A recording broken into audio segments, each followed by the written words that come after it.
like getting knowledge, so I'm okay with that. Okay. I absorb what I can, and I know I don't get it all the first time anyway, so I just, Yeah. Well, that's why I want. Yeah, that's why I wanted to do it. One, I wanted to do it ongoing so people can come back and I don't know. It's like when I read stuff and then like I go back and read it again at a different part of time in my life, it has like all new relevance to me. So, all right, we're recording. Oh yeah, we got the weenie walking around upstairs. Click, click, click, click, click, click.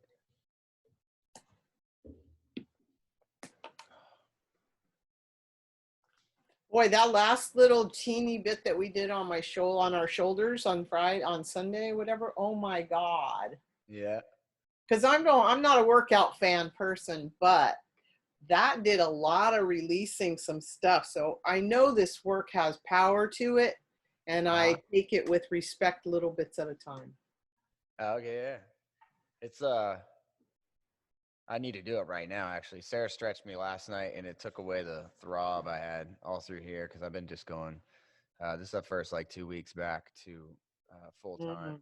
Like it was nice taking that time off and everything. It's really changed my perspective on how I'll do my schedule from here on out. But it's coming back and stuff. I just feel it like I feel it all through here because I forget. Like this morning, I'm like, golly, it feels like it's all just bound up here, and I'm short of breath, and it affects my sleep and stuff like that. And then I realized like how tight my abdomen was when I leaned forward today, and I'm like, yep, that's sucking down all through my diaphragm and everything because I like talk to people and I'll hold a plank for like 15 minutes with one hand.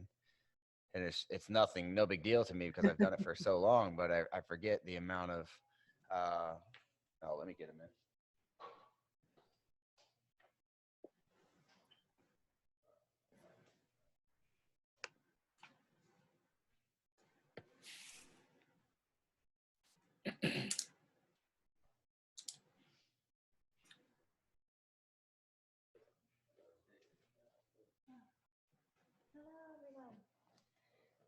I took your spot. You gotta pin our video.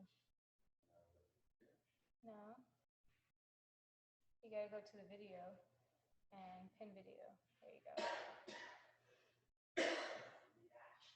You ready?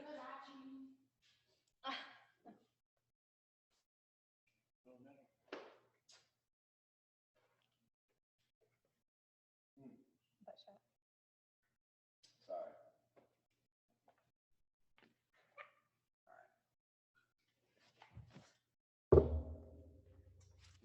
Should we get started?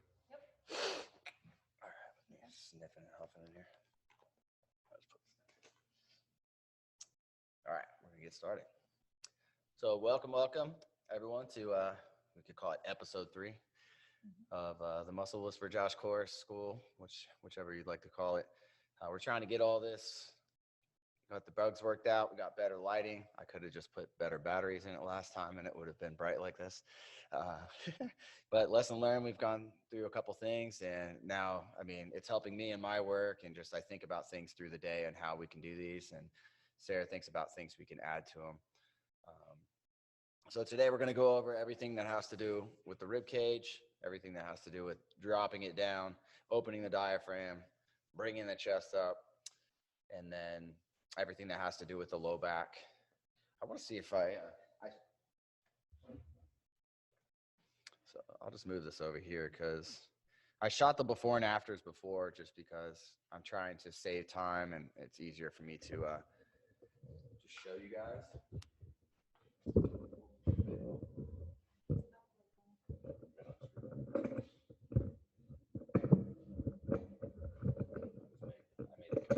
Made the microphone full.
Still hear me good?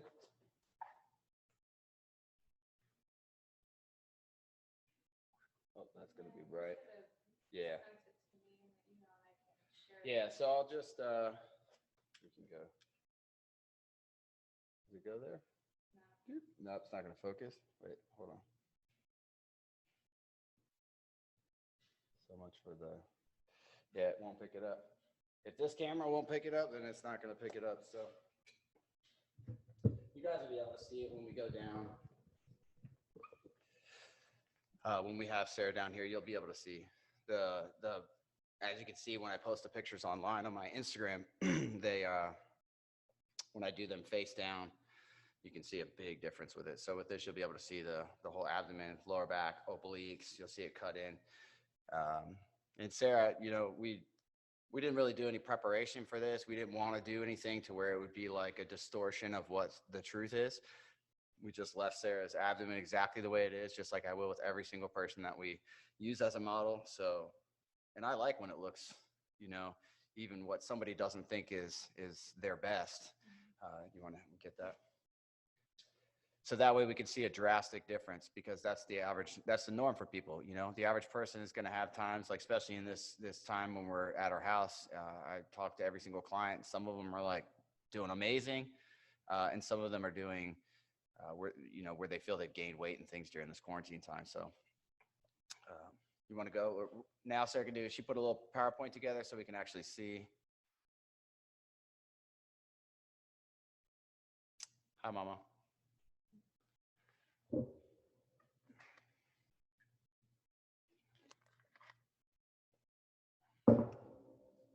Oh, I like how those are up there. So the trunk, torso, midsection.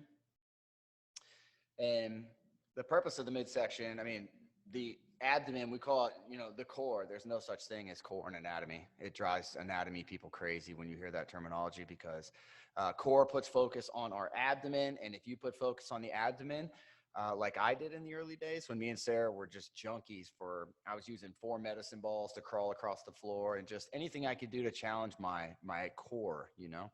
And what happens is you'll notice it'll destroy your pelvic tilt, and it'll destroy the position of your shoulders, because your traps get fried. You know, you do side planks and things like that, it will absolutely destroy your traps and your neck and everything in turn, and it throws your pelvis off big time, because you're cinching down on our natural, the transverse abdominis that balances our six-pack. Six-pack would be the rectus abdominis. The transverse is an actual core set, just like a waist trainer. It's why we should never wear a waist trainer. We have one built to go around all of our organs. But ask any woman who's had a kid, the true center of our body is where the head of the baby sits, down through the pelvic floor. It has nothing to do with here. And when you focus here, it throws all of the things off, because the true halfway point is right here. So in the trunk, it helps with rotation, adduction. So if you can't remember adduction or abduction, adduction, think add to the body. So like just think of bringing it to the middle. Adductors would be the inner muscles of the legs. You can get even adduction muscles of, you know, through pecs and things like that.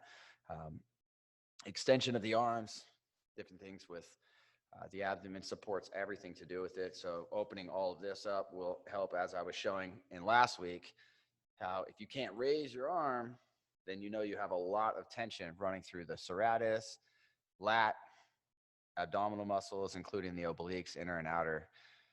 Then anterior and posterior tilt of the pelvis. So anterior, ghetto booty. Posterior is like, we typically see it in elderly people or people who are injured, who walk very shallow. So no gait, the body tucks the pelvis up under us. You see people like this at the store in front of you, that's a posterior tilt. Anterior tilt, easy way to know if somebody has a butt, they almost never have a posterior tilt. What's that? Yeah, so I mean, you have, with an anterior pelvic tilt, you get your muscles stuck. The TFL muscles and your hip flexors right here, they get shortened, so they get brought together. They pinch down. And then when you stand up, so you see the people who go like so, and they stand up, it's because these hip flexors right here, they won't open. And then in turn, it causes the lower back muscles and the extensors to shift and our butt goes out. Same thing if you're like me. When I was a personal trainer, I would stand for a long period of time. So my hamstring muscles would get weak, cause the anterior pelvic tilt to shift. The elevation of the pelvis, just everything to do with stabilizing the pelvis is the abdomen, but as much as our hip and our glutes are too. So that whole region right through here is all about stability. And when you understand the lower back in this region is the joint above the hips. And so those joints talk to each other. And then there's the low back and then the mid back. So your hips create power, they mobilize. The next joint is always a stability joint. So the lower back takes what power the hips produce or any kind of rotational movement or anything from the mid back, and it transfers it properly and efficiently through the body. This is why if you have a pelvic tilt, you are going to start getting major lower back issues because the hips will start seizing up. Protraction, upward rotation, elevation, depression of the shoulders. I mean, every single movement that has to do with, depression being going down, elevation, anything that goes, as they would say, proximal or distal, like farther away from it or close to it, all those fancy science words. But basically all it's saying is anything to do with doing this, rotational movements, it's all dictated by our position of our rib cage. And that's where we're going to go. I don't see anybody in therapy that really focuses on it. I see them talk about it and act like it's indirectly affecting it, but I don't see anybody who's like, yeah, we're going to grab the rib cage and pull it into a stretch, and we're going to release all the muscles that are attached to it. Extension, lateral flexion, and rotation of the trunk and neck. So if you're looking at it, I mean, anything with extension or flexion, rotation, any dip motions, all of that is affected by, the state of our rib cage, the state of our abdomen, and everything below that, which is going to be next week, is going to be affected by it too.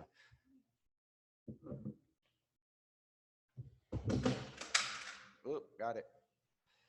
So plays a role in the movement of both the upper and the lower body, the inner web of muscles in all different directions connecting to both upper and lower parts of the body. So it's the true halfway point when you get into it is all the pelvic floor, and the rib cage would be the next structural piece that's really attached to it. So next one.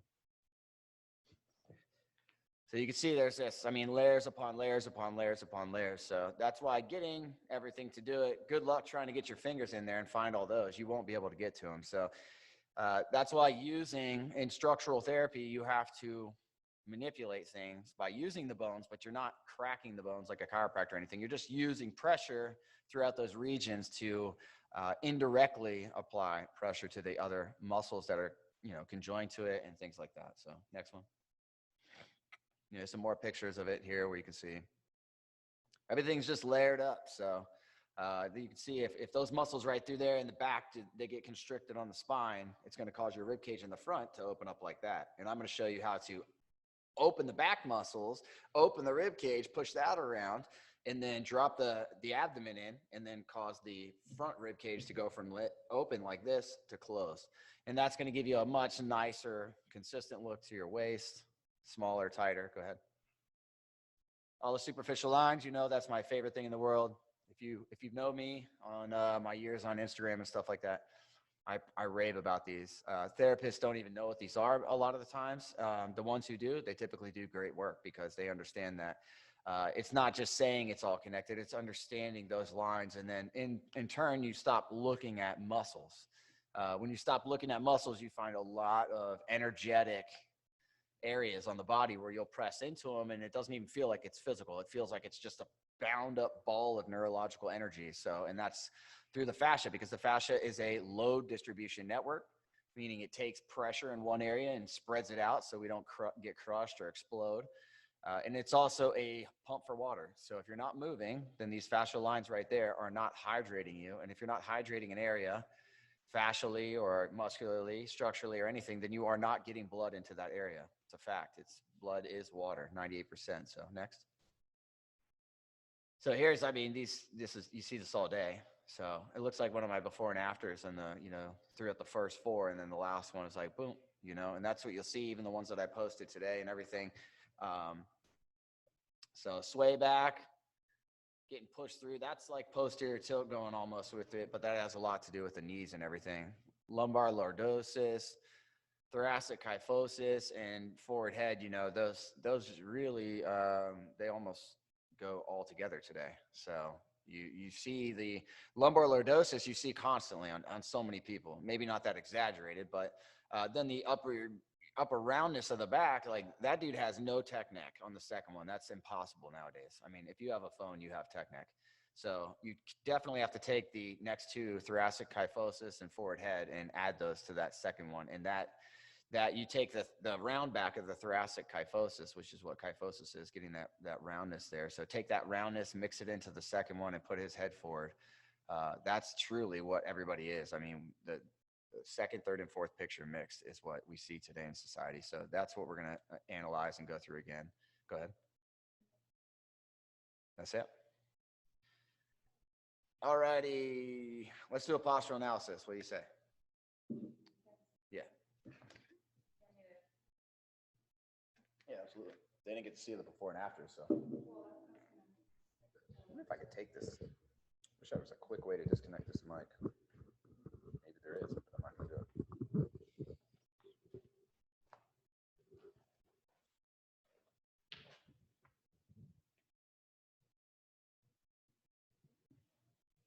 Don't mind my white stomach. Go ahead.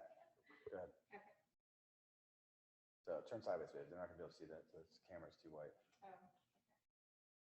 Straight sideways, babe. You got to look at the camera. Oh, yeah. There. All right. So the big thing is you can automatically see the low back. You've got that lordosis, that sway back. You got the quote unquote pooch that everybody talks about, where the lower abdomen sticks out because the lower back and pelvis is pushing it forward. And then you can see how with her arms up, the rib cage up under her chest is protruding. So it's causing that protruding up at the top, and then the pelvis shifted, like this. You can see her waistline, How do I get my hand like that? There you go. So you see that shift. Basically just look at her belt line, and that's the pelvic line. And that's pushing her abdomen out at the lower part. And then the part at the top under the chest that's pushing out is causing that peak. If you look in the middle of her abdomen, you can see that part that's sticking out the most. And that's because the top is pushing and the bottom is pushing too. So once we drop that in, you'll notice that's when, like in my before and after, is how I make their abdomen much flatter. We're basically going to take everything in the front and shove it straight backwards as if it's pushing against the wall of the back. Exactly. So everybody's like, oh, just stand up tall, just pull your shoulders back. Like, yeah, you can't do that because you have adhesions that the body put in there intentionally to try and prevent you from hurting yourself. So you have to remove those adhesions and then create the ability to move. And then once you have the freedom to move, you can truly heal yourself. So, all right. I think we just need to get you on here and set the camera up. I'm going to mute this so I don't kill your ears with the Theragun, but I'm going to show you just a basic way to do what I would do for somebody just to warm it up, because the abdomen is quite tender. So just shocking a brand new client with a Theragun to the belly is maybe not your first option. You got us muted.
right, so make sure I can't see if I can see it now.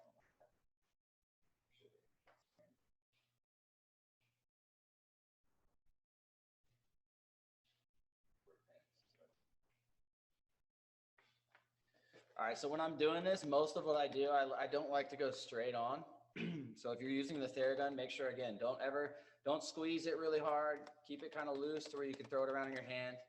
Make sure you focus on the exact spot that the gun is touching. Don't just aimlessly throw it around. You got to think about exact tip, wherever it's touching. So, and you want to do it like a rhythm like a spray paint can, where you're going back and forth, and you have to think about not only this way, but you have to think about that way too. So you want it to be a smooth, consistent roll, and you want to turn it a little bit on its side, because remember, you're not trying to break through the tissue. You're trying to push everything into a stretch so that you stimulate the nervous system to create enough response in that sensory so it releases the muscle. We're trying to overstimulate it and fake it out and think that it's just too much on it, even though it's not. So when I go here, I push out, I'm dragging it this way. When I go this way, I'm actually trying to turn the gun and sweep side to side. So I'm driving it this way into a stretch, and then I drive it back down this way into a stretch. And I try and create and follow this curve up through here. You throw it back side to side. So just getting everything you can stimulated. This gun is meant to bring all the muscles to the same playing field. It neutralizes compensation by getting them all working on the same frequency. Flip around, babe. On my back? No. I gotta do the other side. Oh, yeah.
All right. Is that a little better?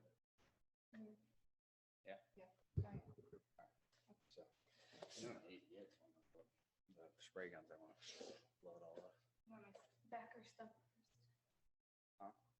No, on your back. Lay closer to it, babe. I just need like that much to get right in the middle, and then pull up and get ready. So bright. Mm-hmm.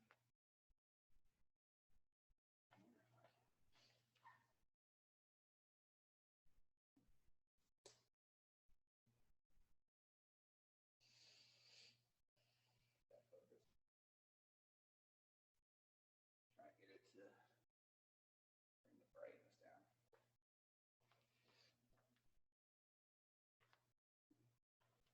Maybe turn it off. Maybe we don't need it. Oh, yeah. Yeah, see. All right. So I think you can see that a little bit better.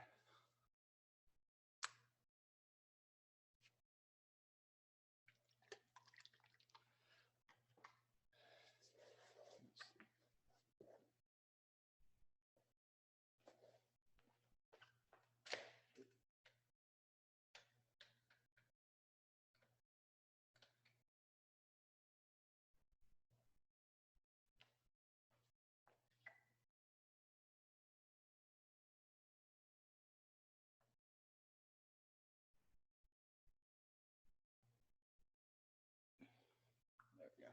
That's a little better. All right, so see that? It's all sticking up right here. Big check you can do. That's about as far off the ground as we can pretty much get. Certain things when you do the front, it's easier It's easier if you bring their knees up. So bring your knees up. So that'll actually flatten this a bit. See, now I'm already hitting there. And then when we push this out, you can actually go through here a lot easier. Then if you have the legs flat, it's going to be a lot tighter through here, and therefore they're going to feel it. So, and if you've never done it to a person before, then most likely it's going to feel some sensitivity in here. It's not the most comfortable area.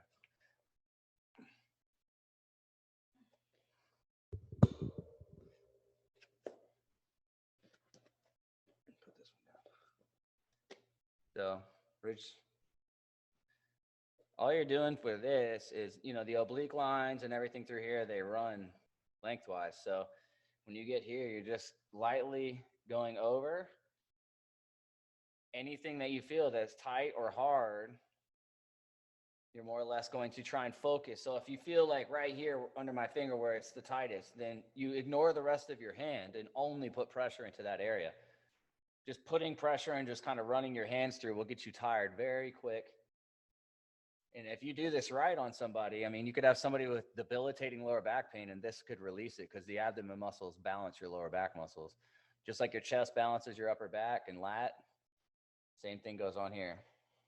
And you'll see that you just draw this line around, and you can do it with little to no pressure. I can do it with a lot more, and Sarah would start making faces. Well, you just drive it through, and I'm basically, so initially I'm pressing with my palm, and then I let my knuckles take over. So these knuckles are my driver. And basically I go from pressing like this, and then I take it around, and now my knuckles, I press and only feel my knuckles contacting. So that way I take basically like if there's layers that are sitting like this, I'm trying to push this layer back until it stretches and release. And don't let your hand go over it. It's already, see, the curve is already starting to come in. And then you can see here with this, start by, you can rest yourself against, and you can just lean your body weight. So if you're not strong enough to do this, you can just lean your body weight and use it to go across. Drag your hand down into that crevice there.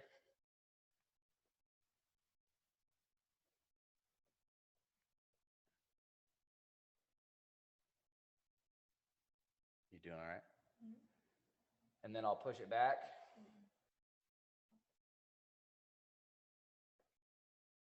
Was it a pop or just rolled? Like crunched over? Mm-hmm. Yeah.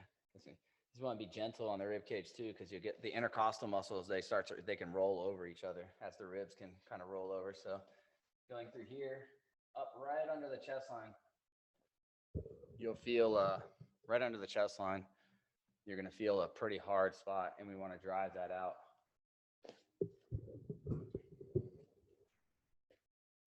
So I'm hooking now, like right up under my fingers here, and I'm keeping pressure going into the body.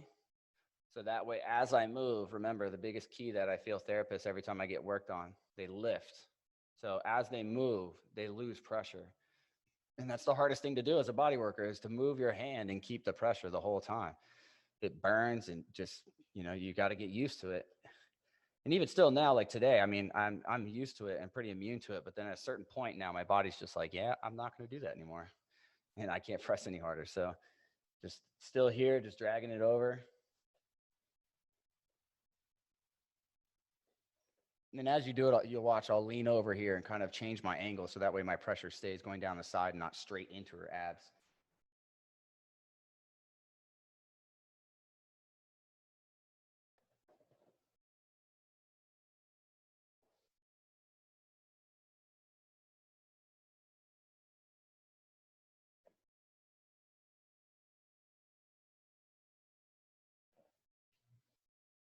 Starting to come together here.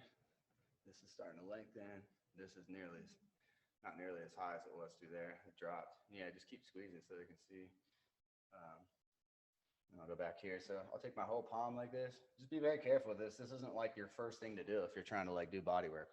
Don't go straight for the abdomen and be like, oh, Josh did this. He said he could fix your lower back. You're better off trying some other stuff first. And I'll also take the leg and pull it over. It'll help rise that tissue up there so you don't feel like you're sticking your hand so far into their gut. And I'm using the outside part. You see where my pinky right here is really flexed, and I'm using that as my driver. And I'm keeping pressure right where the knuckle of my pinky is, up in my hand. Now I'm pulling it kind of up. Just very gentle, guys. Let it melt under your hand before you go trying to do it. Because if you pull against the body, especially if it's tender and tight, it's going to laugh at you and pull back. See, that's like a lot better there. Squeeze. That's tightening up. Hold that if you can. And now I'll just do some rocking on here. So if you get it and your hands burning or your, you know, the client's bigger than you are, then you can use this just to help get some stimulation. And it's kind of a little soothing to the client instead of just having solid pressure on them the whole time.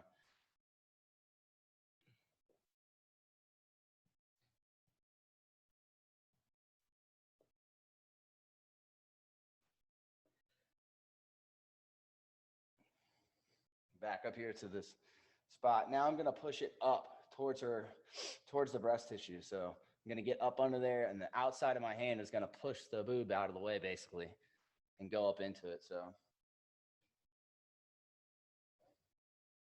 same thing, you can drop the leg.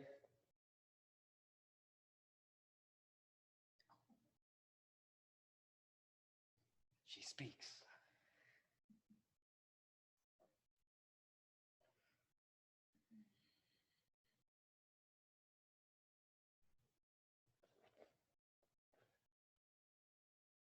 A lot of it's just dragging without letting your hand slip off of what you're grabbing. You just push the layers. You'll feel the lines of the layers of that tissue. You'll feel it dragging under your hand, and just try and keep enough pressure down on it so it'll hold and stretch that out. And I'm going to show you on Sunday, we're going to show you how to do this with a foam roller. And from my angle, this has already dropped down a lot here. Look at that. You can see the serratus and everything starting to pop itself up. You can see the rib cage now showing itself. That was not there a second ago. You see the upper abs, they've depressed themselves. They've kind of deflated down in. That means she's now actually getting, so everything's a synergist. So the second you take the dominance out of this side, guess what else is going to happen? The lower back is now going to be able to take over. The transverse abdominis is starting to squeeze in. The QL and everything is starting to fire up under there and pull down like this. And the combination of the two smashes the abdomen together properly, just like I said, like a true corset. So waist trainers, weight belts, everything. Waist trainers should never be used because you cannot tell the fascia. Wherever it's touching, that body is going to go, oh, thanks, I don't have to do any work. So it's going to harden up around there and just create artificial support that way, which is going to destroy your organ placement, and just there's going to be massive harmonic frequency change. All the energy in here is going to be off, pressure in weird different areas. So weight belts, you should just use them. I mean, you should train yourself with no weight belt as much as you can, and then use that for, when it's more of a safety thing and like your big lifts and stuff, but always get as much out of the foundation as you can, and then grow from there. But what I'm saying is don't become codependent on certain things like that, because your body will cheat with it. It builds up hardness around there. And every time when I go into powerlifters and bodybuilders alike, I always go through the back ridge here and dig out a huge strap there, which is cool. If you maintain that in your foam rolling and stuff, and you use your weight belt situationally, then you could do great things with it. The strongest people in the world use them, so obviously they know what they're doing. So in here you can see, you can even check like through the actual abdomen, and you can just see if there's anything like right here. It just feels like hard, bony rib cage sticking up. So I'm not putting a lot of pressure here, and I'm just going to bounce on it and see if it starts to move. If it starts to move, follow it. If it doesn't, it's either not ready or there's nothing there for you. Here still, so we're going to go more from this side. So pressing here, see that go in. And basically what you're seeing here is what I'm going to try and make happen. I'm trying to get the rib cage, the triangle looking peak of the rib cage, to go down and sit in here, not out here. And when you do that, you get a big V taper, you get a smaller waist, and all of the things that you don't want, like distended rib cage and waist gets bigger, and your lower back starts giving you grief and pain.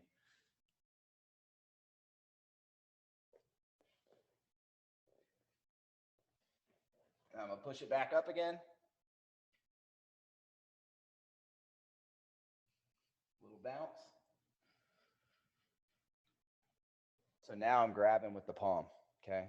Now I've got deep enough where my palm is actually going over and grabbing this deep part of the rib cage, and I'm pushing it over like kneading dough, but I'm grabbing the dough. Like, so I kind of got it like this, and that ridge of my palm is taking that tissue as best as I can and coming all the way over without letting it slip out from under my hand. So if we're here, I'm trying to push this here. I'm trying not to let this happen. So right now I'm up in the palm, and bam, now it switches up to the ridge of the, I was up in the knuckles. Now I'm into the ridge of the palm. Now I've got really, she's sitting right here under me. And I'm driving it into the body, and then I'm seeing. So now it's telling me to take it down. I'm feeling which way that I can grab, and then I'm seeing. You'll check and feel. You get better at doing it. I know which way it's going automatically, but you do get better at doing it. But in the beginning, when you're seeking it out, just push all directions and feel which way it goes with. It's really easy. And the big thing is, if you don't feel anything, stop pressing so hard, because that's typically what you're doing. Look at that. It's like really, she's not even flexing now, and you can see it. Squeeze now. Yeah, see, abs are starting to show themselves. So I mean, she's, it takes what weight we think we have to lose, it distributes it, and it shows you that you actually in turn have a lot less there than you think you do. Plus, the weight here can come off of the abdomen, okay? So it's like trying to cook an egg off a burner this high. It wouldn't make much sense. So you can't spot target fat, but you can bring it and seat it against the muscle, and that way it can burn at least as good as it possibly can. All right, so. Nope. Now I'm going to show you, I'm going to do a sweep motion here. So I take my fingers, I get them right to the spine, and then I'm going to pull outward while I hook my fingers like this.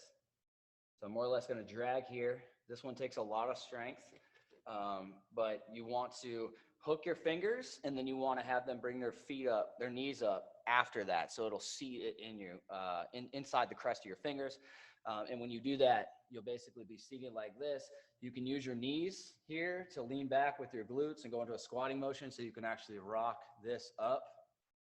And it'll just give you different leverage techniques, so you can actually do it on bigger people, or do it longer, or do it at all.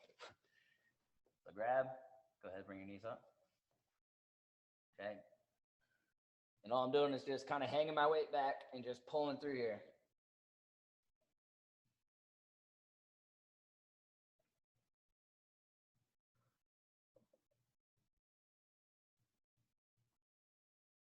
Wow, I haven't done this since I gained all this strength in my fingers, so I can really do this.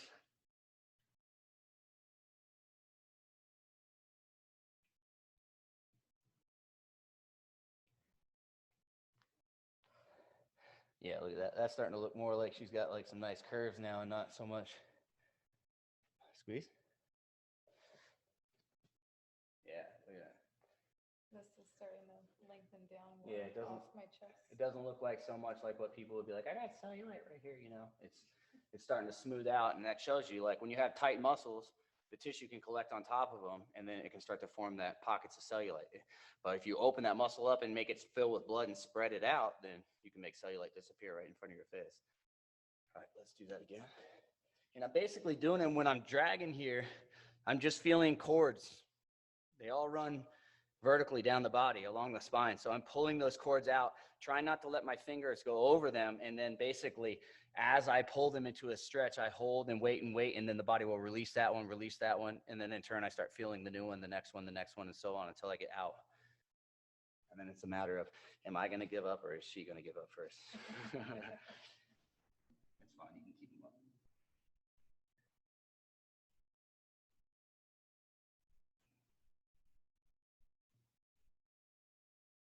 A little rock side to side helps too, if you got the strength for it.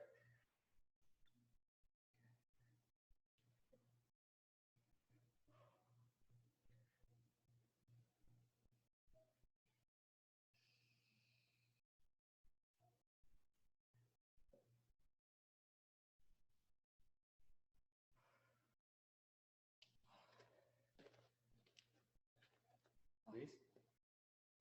Look at that, yeah. It's getting that upper shelf to her glute is starting to pop a lot. Wow. It's even changing the position of Your my feet, pelvis yeah. and my feet. Yeah, look at her. She's starting to look more ripped. in there. It is. Your six pack's popping up through here. They can see it on the side right through there. Just on one side. Yeah. All right. So that pretty much would be a good first routine. Like, you don't want to do like a ton to the abdomen. Like, first time you see somebody, that's about as much as you want to do to that side. Then flip them around. I'll show you how we do the other side because I'm not going to leave her cattywampus anymore. And then I'll flip her over and show you quickly how to do it on the back side. You don't want to do too much after that, or you will have somebody, I mean, think about the first time, like anybody ever like trained abs or went and did plyos or something that really just destroys your abs, and how it's like 5 days. If somebody makes you laugh, you want to slap them, you know? So that's what you'll get here. If you do too much, you most likely, that person will never come see you again, because the way they'll feel incapacitated over the next few days, they're going to think you did something wrong. So try and tread carefully with this, or try and make them wowed, or make sure the person's your family or friend and knows and understands the process. But try and do some other stuff on people so they don't go like, holy crap, you're never doing that to me again. And if you shake some pressure off of the surrounding areas of the body, the abdomen, of course, is going to be a lot less painful and sensitive when you do it. So flip around. Let's just quickly do the other side.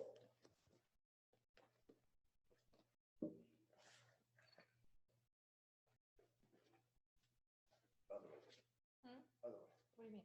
Get closer to the camera. Oh, I was getting.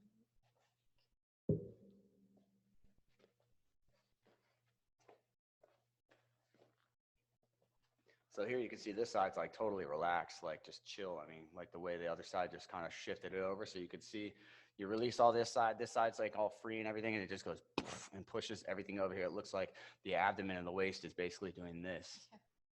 Even my foot, everything is. Yeah, everything's like flopped out on that side, on her body. So, but it won't take much, and then we'll have.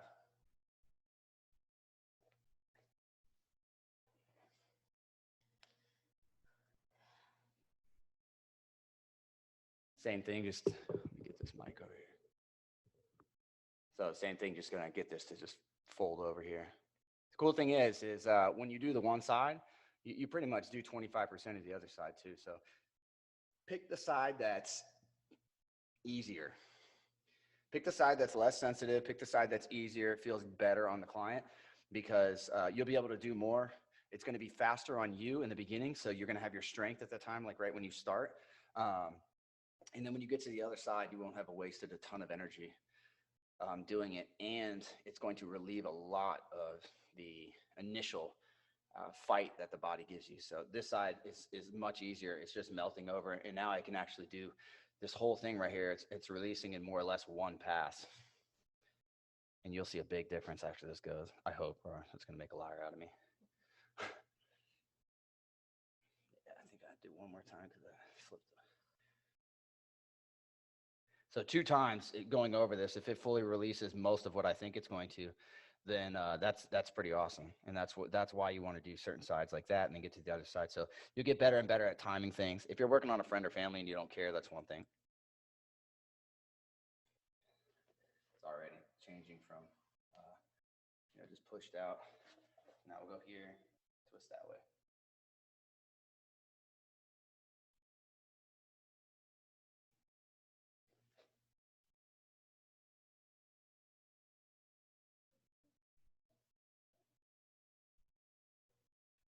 See right here, I got this hooked. So you can just take this. Now I'm pulling it like it's a flat wall, and then I'm using my wrist to pull down. So that way it folds over it without coming over it and rolling over top of it. Tickles, yeah. It's a good sensitive spot then. You'll notice people who are ticklish, it gets better as they release some of the tension in that area. Makes me not throw elbows as much when I get tickled on my sides. Look at that. See, it's all coming together now. Flex bit. Yeah. And this is like one thing like that I have when I do with clients. A lot of times I'll work on them and girls will be like, my butt looks worse. And it's because it's just completely melted and relaxed. But then they'll go and they'll, send me a video or they'll send me a text saying, oh my gosh, this was like the craziest pump I've ever had in my life. The first time they go back and hit it in the workout, But sometimes you'll look at it and expect the tissue to look full and pumped up and everything, and it's not always the representation you're going to get. Sometimes you're going to get something looking really, really relaxed and just like hanging there, chilled. Should have better shape, but all right, go through here. Get that ridge that we did before.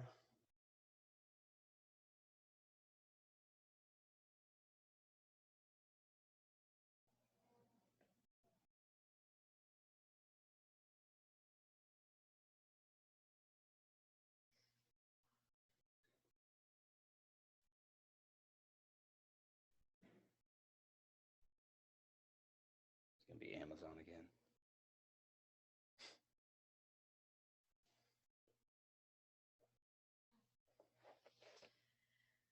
Squeeze. Get a little turn this way. I don't have my leg up on this. Squeeze.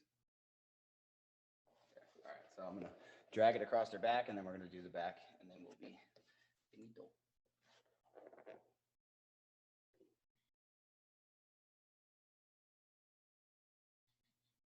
So now I'm, instead of rocking her side to side, I'm going to bounce up and down.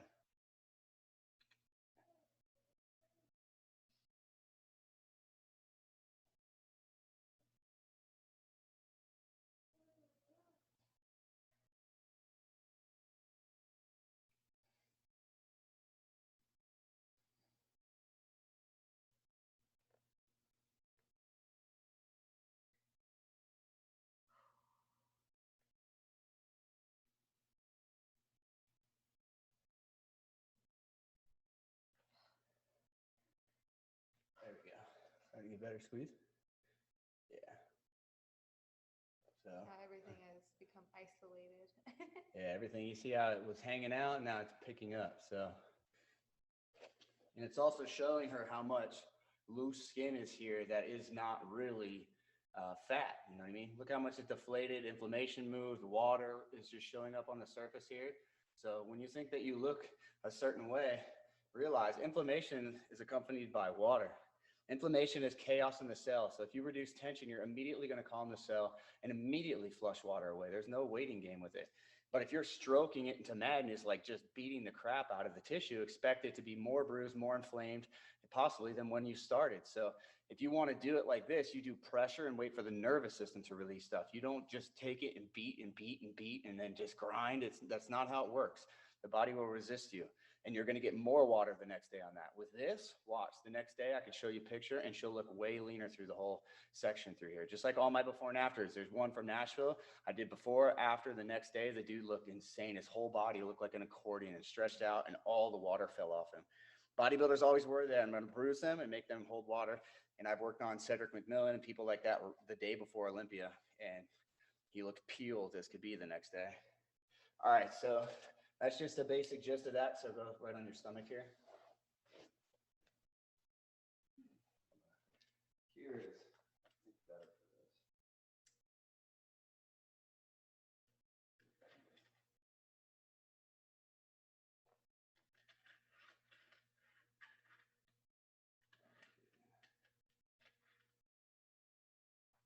Just a little bit of light.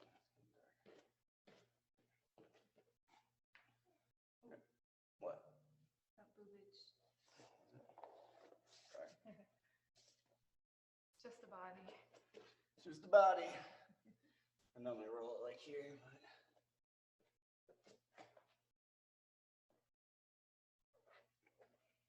just in case somebody cares. Not like we care. We don't care. We'd be the weirdos and everybody'd be like, dang.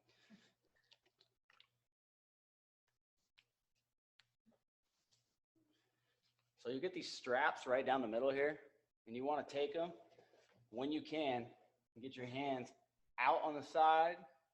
We're going to pick this up. I should use this up. Let's see.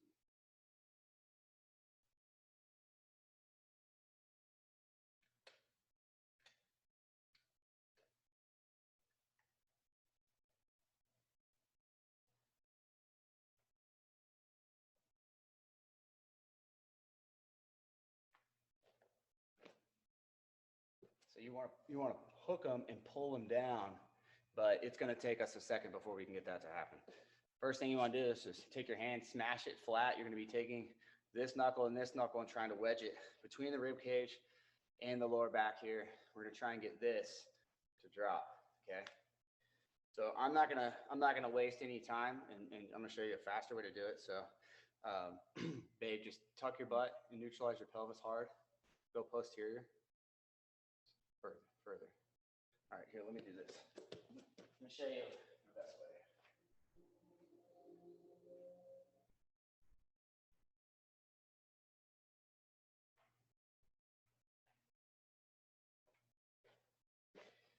So if you had somebody who was really bad, Sarah's not really bad, but I want to make this faster. Lift up.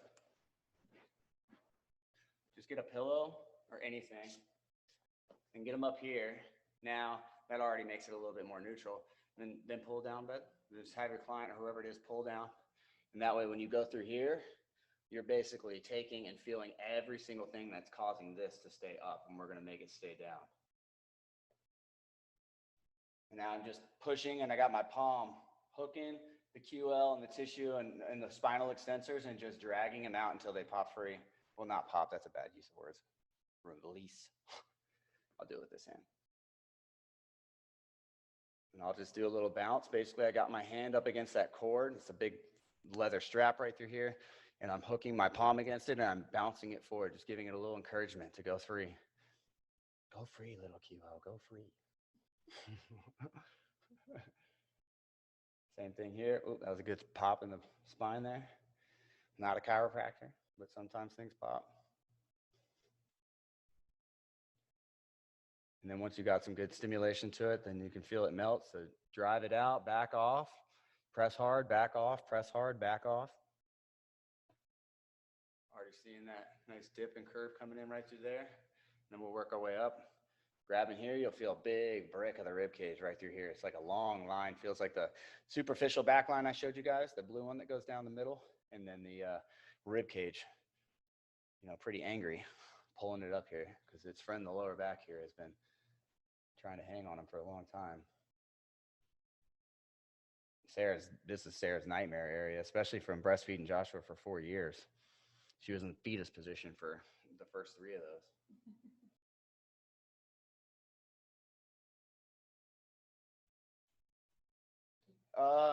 You mean you can exaggerate it, but I mean with the pillow and her doing it. So with the pillow doing it, you almost have it in the position that you want anyways. Her pulling her butt down is more or less just to get her to recruit, and you can see there. That's basically it's going to recruit the muscles. You know when you let your client get up off the ground, or your friend you're working on is stretching, or somebody did it to you, and you get up, and then you feel like a dry rubber band that has to kind of get warmed up. So when you do it like this and she's firing it for a little bit while you're doing it, it's going to be waking it up at the same time. They're not going to get up like, I can't move. Stiff. Yeah.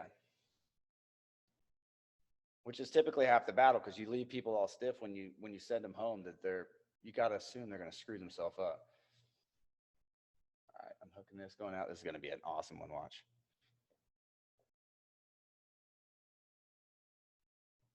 Takes real focus though, guys. I'm sitting here and like thinking about the exact spot.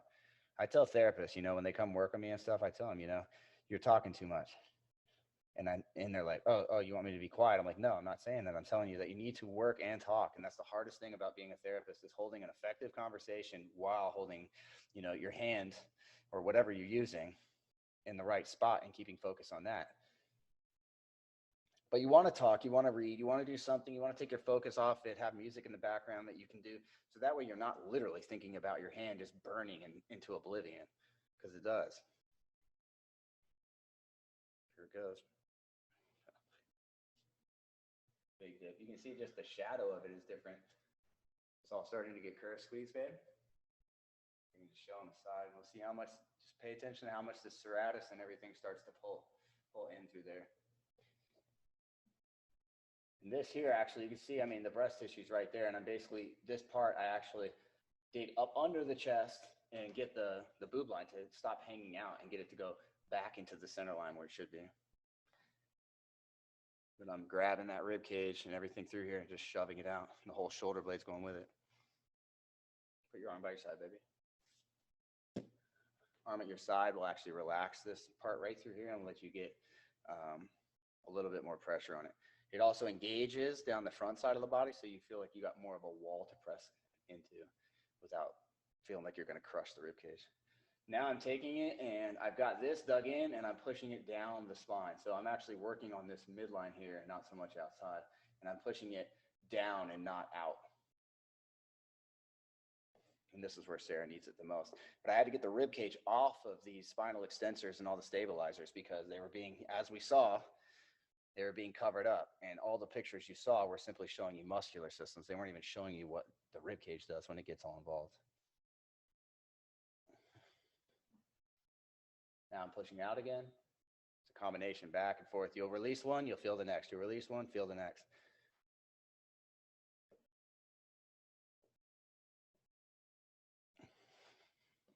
Dang, look at that. It's just sitting there now. Squeeze it.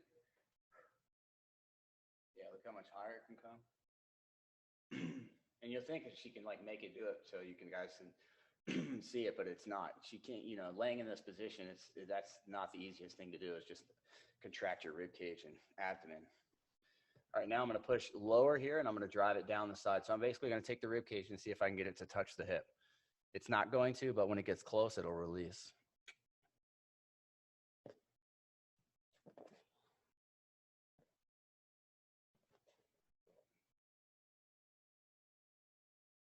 Getting your shoulders and everything down like I am right now makes a big difference with getting the right angle and keeping the pressure and not putting so much stress on your arm.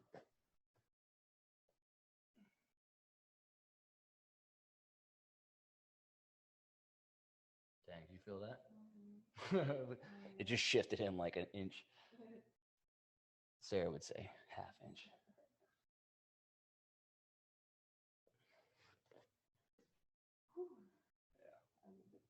Yeah, the skin looks smoother. It's awesome. Squeeze. Yeah, it's pulling up. So the ridge right here in the upper glute, the quote unquote love handle. But you get this ridge, you'll feel the bony strap of the crust right here, and you're pushing it down.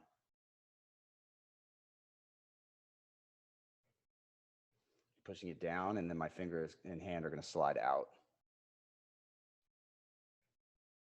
This is the hard stuff because I'm basically like trying to chisel bone with my hand. What do you mean by out? Like away from the body? Yeah, out would be here, down would be this way. Good question, Dave.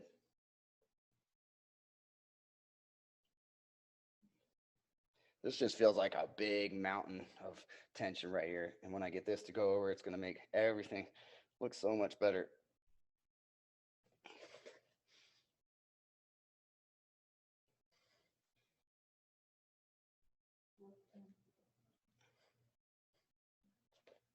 Look at that. So much less of a ball. You see how long it is now? It's down here. You see that, babe? Mm-hmm. Yeah, it's like down. It's down in this region. It was all up here before. Now that looks like more of her rib cage and more of her waist, and this looks more like her glute. Let's do that one more time. I'm going to change my angle and get more towards her upper body so that way I can push it more down towards the side of the hip here. Casey's got the nice amber lights going on for keep the peaceful lights to balance everything.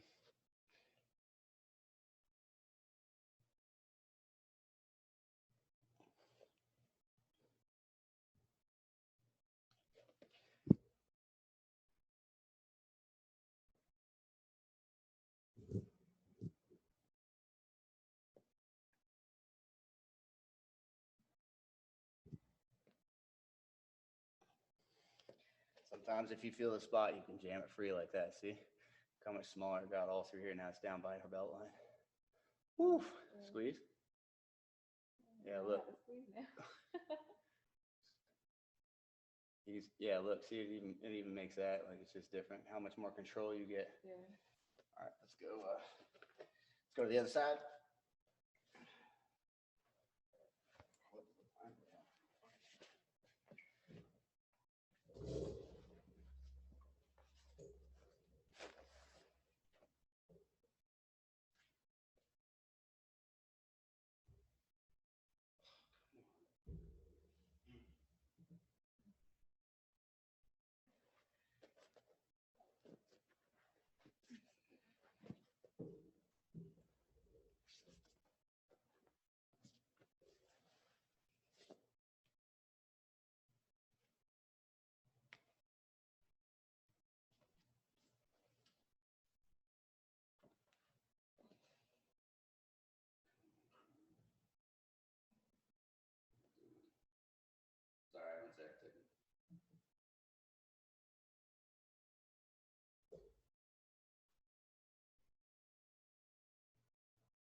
So same thing, pulling it out.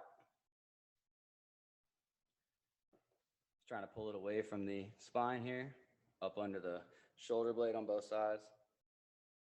Down through here. It's much, much easier than the other side.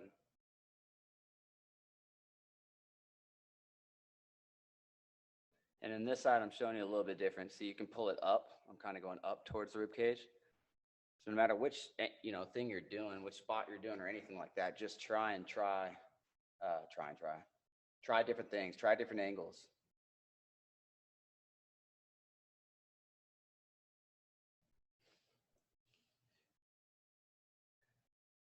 This is really opening right through the QL. I got that hooked and I'm pushing it out with basically just like a saw with my hand, and I'm kind of going back and forth. A little bit of stimulation, but more or less I'm just pushing it straight out.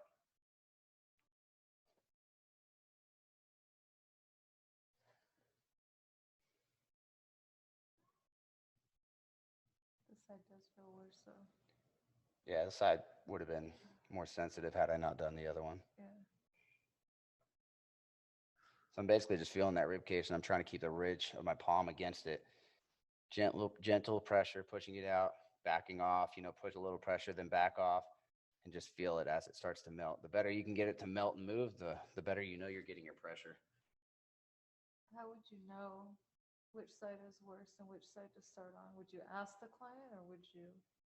No, because most of the time the client's going to tell you, and it's always going to be the opposite, or it might be right, but it's normally like they're going off feelings. So you'd want to just press on it, feel. You could even go like in here and bounce on this and see if they jump, or you could just you can see how hard it is, and more or less you'll just start getting better and better at figuring out.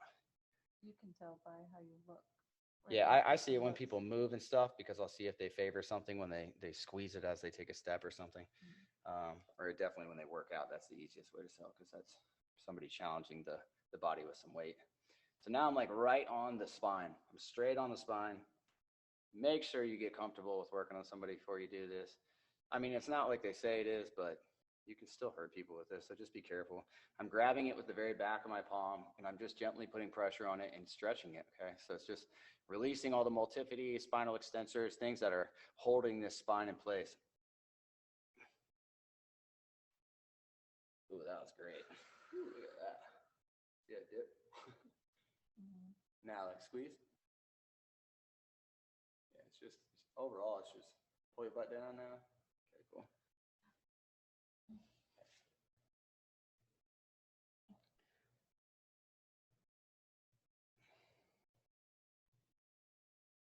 And again, just hooking this all through the crest down here, right at the top where the glute meets the lower back. This is where the upper booty shelf is. This is where your lower back pain is.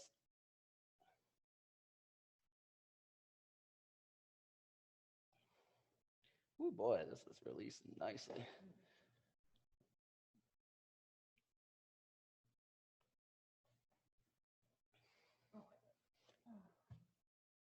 Wow, from this angle, she's got some serious curve going here. Squeeze. Yeah, it's already just your movement and everything's better. It's pretty good. I mean, if I was working on her, I would continue a little bit more, but I would be going into the legs and everything. So I'm not going to do that. I'm going to gun her, finish up. We'll take a little peek at it, see if you guys can even see. I'm sure you can from what we did, but all right, let's get this out of here. Okay, relax. So I like to take this here. So I'm on my palms here, this spot right here, right here. Take the rib cage and push it together. And we're gonna pull it in. I'm pulling it towards the spine, so basically what way my thumbs are pointing, and then I'm pulling it down. You can see how I'm pushing it into the low back and how it's folding over there. So I'm just dragging it down, and I'm not letting my hands go over it.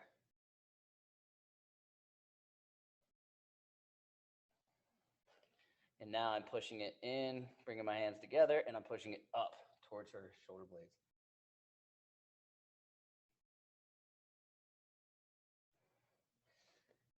One more time. Go a little bit further out. Do a little rocking. Let it get going. There it says, oh man. All right, drop this down one more time. I'm just pulling both my thumbs together and driving this palm down. I'm basically grabbing the skin as hard as I can and pulling it to a big stretch and anything that goes with it.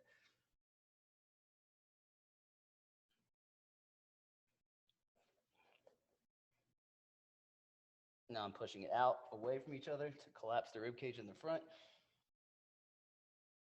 Sounds bad, but collapsing means bringing it together.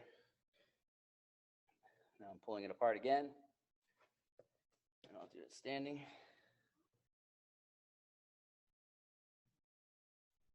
And I'm pushing it up and out now towards the shoulder blade and towards the side.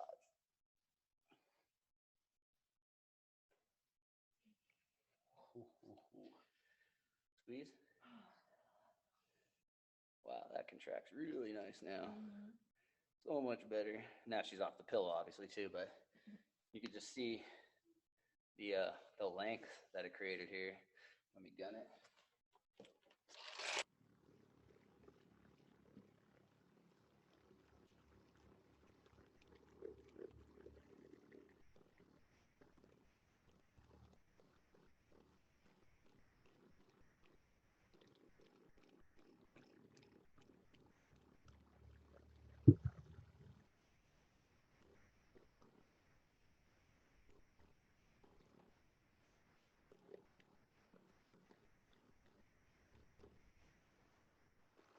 Bum, bum, bum.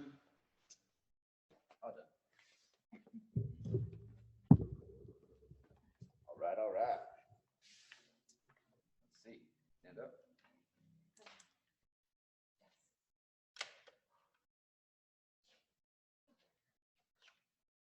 There, good front. Yeah, let's just check you out from all sides. Come closer. Wow, it's really bright.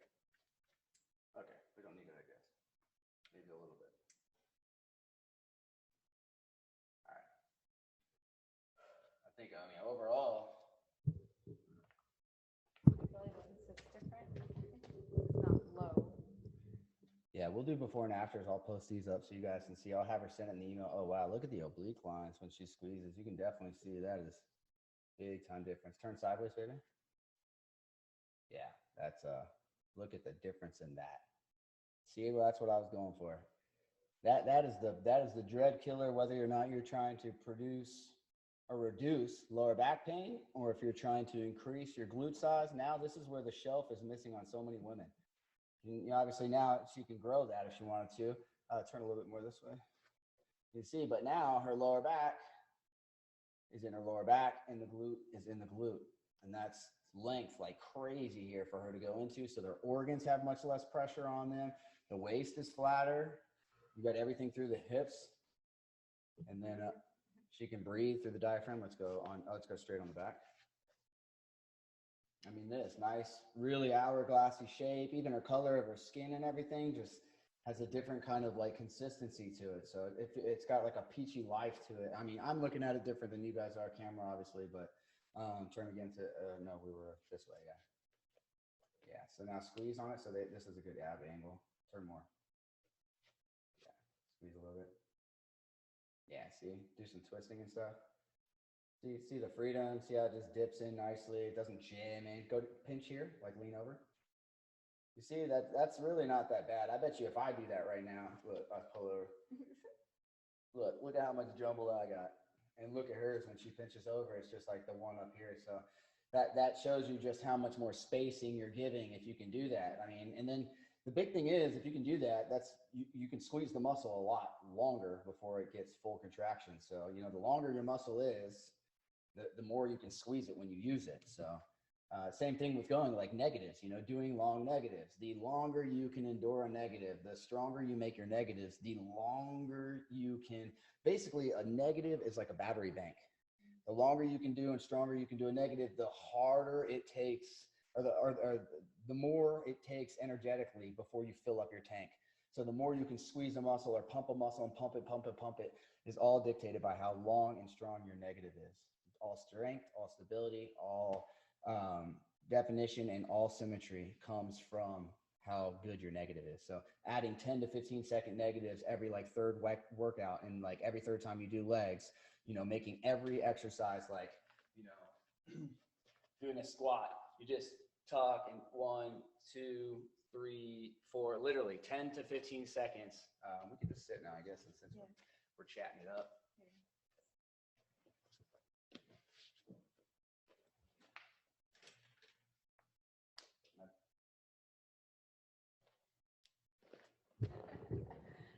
Everybody always looks beat up after he works on them. I think the face looks alive. I think it takes miles off of you. But the big thing is like on any exercise you do it, like you could go right now and take every workout in every exercise you do and focus on the negatives, 10 to 15 seconds. And then after about a month, you switch it to doing every like third workout, do all negatives. And then every workout, make like the last 1 or 2 reps a really long negative. So you kind of, because the negative is stretching the muscle back out. So if you go into like those long ones, you're going to feel like the quad and everything peel off the knee. You're going to feel it get longer. You're going to feel all that extra fascia and everything, scar tissue start breaking up. And I have people who are total meatheads and will not foam roll, but they'll do pure negative workouts and they fix everything. I see them and they look flawless. You can tell they have symmetry and proportions. That was my question. Doing a negative is kind of like applying the pressure without applying what you do, right? It's applying your own pressure. Yeah, negative is unwinding. You contract it, you're squeezing, you're building. A negative, eccentrically loading, basically doing the negative is what produces the most contraction. You know, the more you pull it open, the bigger you can squeeze it. It's just common sense. We can do some questions now because we're going to wrap it up. Thank you. Thanks, Casey. Go ahead. Just unmute them so we can do some, we'll do it one at a time. Does anybody have a question? Yeah, Casey. Do Casey, baby. Bottom right. Why can't you unclick him and unmute? Click it. Go ahead, Casey. You just have to unmute yourself, brother. Hey, thanks for the class. I do appreciate you, man. My question is, I want to know where you get all of your things from. Like, do you have a specific place where you get, like, I heard you talking about the peanut, and I see the mats that you use. Is there like, keep all the information for us? We don't have the mats added. Like if you go to my link tree on my Instagram, the bottom has the Amazon link and it has my, all the stuff we buy off Amazon. Oh yeah. Can you shut that off? And, so that's in there. I need to add the mats. These are matte Aladdin, like Aladdin, but matte Aladdin. And they were, I think, $90 for both of them. And I got separate ones so they pack in your car easier. Because when you get the one that's 4 feet wide, you can only fold it one way, and you can't stack it in the back of a trunk as easy. So the peanut, I get mine from Roll. It's at Roll Into Fitness. Babe, type that into the chat. That's what I use because he has 2 different ones. I fell out of touch with Peanut, you know, so it's just no harm, no foul. But my buddy at Roll Into Fitness, I always forget his name, but he has a gray one and a black one. The gray is soft and the softer. It's definitely not soft, and the black is firmer. So I like them. They have a little bit more give than the Peanut, so you can really crush the tissue and not, bruise it up. But I will actually go through my Amazon. Now, I'm glad you said that, and I'll make sure that everything that I do buy from Amazon is in there, because they even have the Theragun and everything off there now, so I could just put that all on there so everybody can see it. Even if you don't buy it from there, you can just see the products that I use. Is that it? Is there anything else specific that you want for like an item that I can think about putting on there that I haven't? I'm not sure just yet. I ordered a Theragun, so I'm just waiting for that to come. And I'm getting mats, and I'm gonna get the Roll Into Fitness, so I'm just gonna keep an eye out.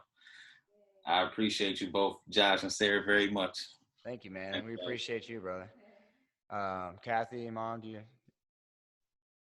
guys good? Okay. No, that was a great training. I appreciate it. I just kind of was wondering, I don't know if the question came through or not, but were you helping at all by having a counter? You didn't do it all the time, so I assumed that no, it didn't matter, but you at some points had your hand on Sarah's like hamstrings while you were working on the last of the glute pushing.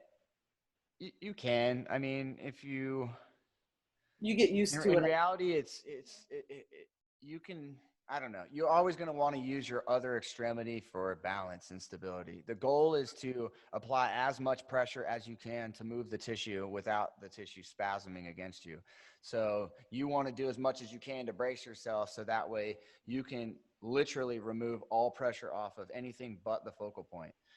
So if you're using your knee or any of those things, you have to be able to press into it. And the hardest part about what I do, and I think why it's different than a lot of therapies out there, is the focus. And it's not just the focus, but it's like moving this way, going this way, relaxing the rest of your body, not thinking about this spot of your hand, only this spot of your hand.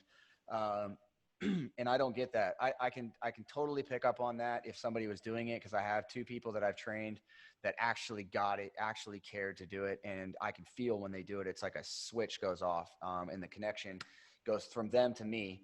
And when I get therapy from people who would come to my house, either they realize who I am and they want to chit chat, and then I can't shut it off. So I want to help them, but they talk too much to where they can't focus anymore. But no, I really don't ever use my other hands to help me with certain things. I do. If you see me push with both, I'll do that like on the lower back or the rib cage and stuff. Sometimes it's just easier to push both of them in the beginning to get the initial layers starting to melt. And then you can do more single hand pressure. But you want them to do anything that's going to be exaggerating or enter that, babe, just admit her. You want to have the client exaggerate the things, not so much you. So you can do positional things. So like I did with the pillow, you can position them to where you get the right angle, or you're recruiting things. But you want them to move in a way, but typically just let them lay there and figure out the best way. Okay. Sounds You good. work on a table or a mat? I think this is going to be mat work. I have a shiatsu mat for right now that I'll probably be working with. Yeah, good. Because I don't think people should ever use tables again. I really No, the leverage you get from what you're doing is amazing. Yeah, I mean, thank you. I appreciate that. It's really I mean, I stumbled upon a lot of this stuff just because of the background that I came from in personal training. I wanted to work with trainers. I didn't like to do the closed environments. People in Lifetime that are rich are just weird, and you don't want to get in close. You don't want clothes coming off in Vegas. So I kind of made sure that none of those things happened for me, just because, I didn't feel comfortable with that. And I didn't feel like I would ever want my wife to just wonder, if a certain client came along. But if you're stretching somebody, the tables are phenomenal, because you can parallel the body to you. And in doing that, you can hit some angles that stretching really benefits from. On the ground, you're pushing the tissue whatever way you want. When you're stretching them, you want them in line with you as much as you can. So using a table is actually hugely beneficial. Do I need it? No, I like to do it on the mat, because I can never put stretches on somebody without putting pressure. I have to hit the inhibition. I can't stand it. I'm like, nope, this is not it up. Got to reduce it. It's just not, my brain's like short circuits and is like, this is not efficient enough. So that's why I leave stretching to Sarah. She stretches me in a way that's just unreal. I've never felt anybody stretch it like that. And I'm not just saying that because it's my wife. I mean, she stretched me for like 15 minutes last night in my arms, and literally took the entire massive throb in my arm away to where I could release the elbow and my wrist, and then I was fine again. But that's pretty crazy, because I'm not a believer in stretching, because static stretching and even active stretching doesn't articulate the joint properly. It doesn't even focus on deeper fascial layers. It doesn't understand hydration and things like that. It's typically just put into a mode of like, this is supposed to make me feel better because I feel something, and you got to move. So, and if you're not moving, then you have to apply pressure. Otherwise, the dormant deeper layers are not going to wake up. There's got to be 2 different types of things. Either you articulate the stretch in a way that the joint is put into the right place so where it can engage, or you apply pressure. And I do pressure because it's just faster. You can't stretch and do things to somebody nearly as fast as you can with pressure. But let's just be honest. I could stretch 8 million people and it would never affect my body the way that this does. I could be a stretch king for my entire life, 50 hours, 60 hours a week. It never even fazed me. Nothing like this. So this, with the pressure and everything like that, yeah, there's definitely a part where you have to stop, or you're gonna you're going to break, or like I did where I went to a nervous breakdown because I ignored the energy coming from the client that was being just vomited onto me. So any other questions? Can you hear me? Yeah. Oh, my thing is just being as gentle as possible because I work on postpartum bodies that have cesarean. So most times I'm working on beds, you know, as they're resting. And now I have massages, pre-massages that would help that I can get prior to their delivery, you know. So that alone is, you know, good for me because it allows me to feel their body and at the same time help to coach them towards more towards a natural birth, you know. So as much as I want to, and I can, I just have to be careful, you know, without stimulating the trigger points that would go into early labor per se, you know. So it's just a lot more softer.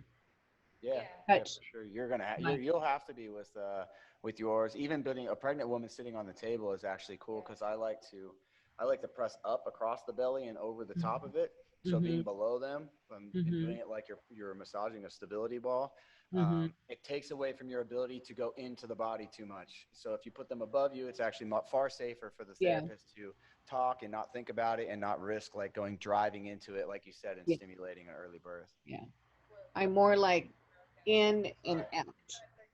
Yeah. You know. That's what you're going to say? That's what I was going to say. I was going to say that having that leverage up on you, well, especially the areas that women go through pre and postnatal, is actually beneficial for you on being higher, and also because you are shorter too. You have that perfect leverage point of being able to push and pull on those areas that are most needed with women in mostly the hips and the areas. You can pull, you know, you can push, and you can do it in such a gentle way, but still being able to apply that pressure to really, you know, those areas and not have to be down on somebody. And you can do it too, because when you have somebody on the table and they're on their side, you can do what I just did to the back, but on a pregnant woman, you want to, like how I was taking the fingers and pulling like this when Sarah was on the back. You want to do the same thing. You want to put your palm at the spine and then just raise your hand up and pull those cords away. But you can even have them like as you're pushing them, the mom is naturally going to turn back against you. So it creates this harmony between you and her where she's pushing those layers down against you gently and firing them at the same time, and then lights those up so you can grab them. And that's the cool thing too with a mother. It's you just get in tune with them and tell them, hey, just give me a little pressure here and stuff like that. And always feel, because if you have them activate something, I've never found this to not be true. When a pregnant woman activates something, if baby doesn't like it, and you put pressure on something, there's something about that placenta and like everything there that immediately is almost like somebody who had a bone-on-bone surgery and the two catch. It is just like a shock wave of energy that goes through the body and tells you right away that was not good, and the baby is ticked off. So it's really, the pregnant women were like my least worrisome when working on, because there's no question. They're constantly thinking about stuff. They're constantly wanting to tell you if they feel something, and that's the best thing about a client, the ones who don't tell you and then they're like, all of a sudden, they tell you like, yeah, that was so bad and I was holding my breath the whole time, and you're like, why didn't you speak up, and you get better at sensing that. But pregnant women, they're not shy and they have no filter, and that's the best part. Go ahead, Kathy. So I was going to ask Sarah how she felt getting the work done herself today. Oh my gosh. I noticed the breathing. I feel so open. So my problem, I had 16, 17 years of trained dancing, and dancers don't train abs. We do not train abs at all. If you go and you look at ballerinas, they have no ab muscles because everything is open, everything is stretched, everything is beautiful and lengthened, So this engagement here was non-existent for so long. And then when I got into personal training and Pilates, everything was, hey, everything comes here, everything's engaged here, and my body's like, what the heck are you doing? I'm used to being open. My rib cages are, so open and stretched and elongated. So I struggled a lot with this area. And then after being pregnant, I feel like I haven't done enough time with what's the word, recovery, that I have, training. So I spent 16, 17 years training. I've only been at this for 10, 11 years now. So I still got a little ways to go, but doing things like that at least every couple weeks would really help someone like me, because I think we all have a different journey. We all have a different way that we've come up, so I think being aware of where the client has been, will also help you as somebody who's working on their body to feel like, oh yeah, I feel your rib cage wants to stay open, and that makes a lot of sense. You're dancing. It's the nervous system is a recording device. It's like something everybody should never forget. You have to look at the client and see what they've repeated the most in their life. If they sit at a desk for 8 hours, you have to supersede the stimulation that they put in there, because the body is doing nothing but repeating what you've recorded into it constantly. So when you think of it that way, then you never get into this thought of physicalities. You stop thinking about, oh, this muscle's hard, and you start going like, oh wow, what do you do? Like, okay, you start dissecting it. It's funny how times you'll go through somebody, and 6 to 8 months in, all of a sudden they'll start telling you the truth about what happened. And you think like, oh, knucklehead, you could have told me that 8 months ago, and I probably would have been able to do more focus on the hip, and you would have been better. But you have to realize that as the body stores, it layers. So as it layers, you have to unwind those layering, and it's like you're reading page by page through the novel of their life. And when you get to that certain point, all of a sudden, boop, like the guy who threw me off of him when I released his piriformis that he got shot in war, and he chucked me off of him. And he's like, dude, I'm so sorry. Is it weird that, I was like, what the heck, bro? I'm like this on the ground, just like, and he was a huge Marine bodybuilder who, mind you, the guy is now a master body worker because I worked on him twice, and he just fell in love with it. So this is a really cool story with him, but he also showed me my first experience of, well, he goes, wow, does it weird that it immediately took me back to being shot there when you released that? And I'm like, no, that's perfect, exact. You'd had a VHS or DVD plugged into your butt, no joke, in there, and a second you unravel that, the movie plays. And I had another lady who was, her son,